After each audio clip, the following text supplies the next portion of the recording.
విశాఖ విజయవాడలో మెట్రో రైలు ప్రాజెక్టులకు కదలిక వచ్చింది. విశాఖ సమగ్ర ప్రాజెక్టు నివేదికకు ముందడుగు పడింది.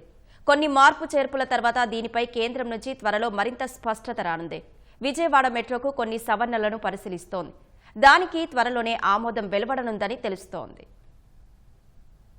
ఢిల్లీ పర్యటనలో సీఎం చంద్రబాబుకు కేంద్ర ప్రభుత్వం శుభవార్త చెప్పింది.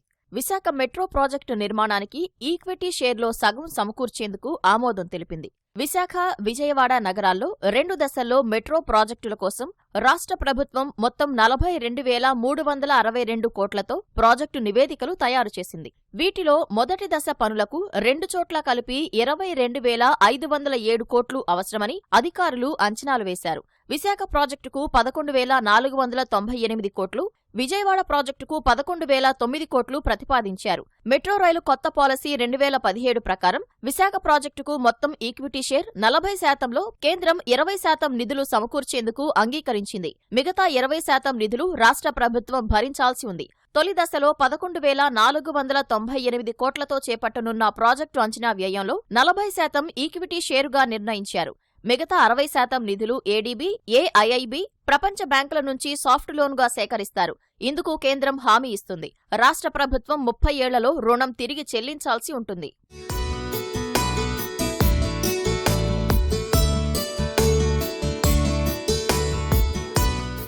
విశాఖ మెట్రో రైలు ప్రాజెక్టులో తొలి దశలో 3 కారిడార్లు ప్రతిపాదించారు. స్టీల్ ప్లాంట్ నుంచి కొమ్మాది కూడలి వరకు, రెండోది గురుద్వారా నుంచి పాత పోస్టాఫీస్, మూడోది తాటిచెట్లపాలెం నుంచి చినవాల్తేరు వరకు కలిపి మొత్తం 46.23 కిలోమీటర్లలో కారిడార్లు ఏర్పాటు చేయనున్నారు.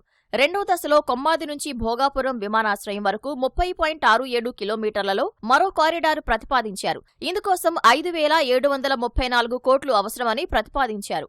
విమానాశ్రయం ప్రారంభానికి సిద్ధమవుతున్నందున తొలి దశలోనే కొమ్మాది భోగాపురం మధ్య కారిడార్కు కేంద్రం ఆమోదం కోసం యత్నిస్తున్నారు. ఈ ప్రతిపాదన కేంద్రం నుంచి కూడా వచ్చినట్లు తెలుస్తోంది.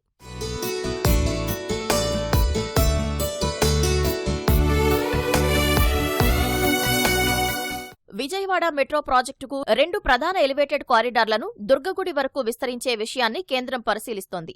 ఇందుకు అధికారులు ప్రాథమికంగా అధ్యయనం చేసి కేంద్రానికి నివేదిక పంపారు. పీఎన్బీఎస్ నుంచి గన్నవరం, పెనమలూరుకు వేర్వేరుగా 2 కారిడార్లు మొదట ప్రతిపాదించారు. దుర్గగుడి వరకు వాటిని విస్తరించి బస్టాండ్ మీదుగా వెళ్లేలా మార్పులు చేస్తే బాగుంటుందన్న కేంద్ర నిపుణుల సూచనలపై అధికారులు ఇటీవల పరిశీలించారు. దుర్గగుడి ముందు రోడ్డులో తగినంత ఖాళీ స్థలం లేదని, ప్రైవేటు స్థలాల సేకరణ చాలా వ్యయంతో కూడుకున్నదన్న విషయాన్ని కేంద్రానికి నివేదించారని తెలుస్తోంది. రెండో దశలో బస్టాండ్ నుంచి రాజధాని అమరావతి వరకు కారిడారు ప్రతిపాదించారు. ఇందుకోసం 14,121 కోట్లు అవసరమని అంచనా వేశారు. రాజధాని పనులు శరవేగంగా జరుగుతున్నందున ఈ కారిడార్ కూడా తొలి దశలోనే చేపట్టేందుకు అనుమతించే విషయాన్ని పరిశీలించాలని కేంద్రాన్ని రాష్ట్ర ప్రభుత్వం కోరబోతోంది.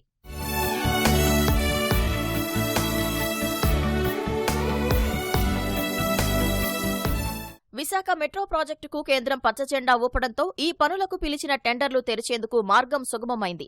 2 నగరాల్లోనూ పనులకు టెండర్లు పిలిచినా డీపీఆర్లు కేంద్రం వద్ద పెండింగ్లో ఉన్నందున అధికారులు ఇప్పటి వరకు టెండర్లు తెరవలేదు.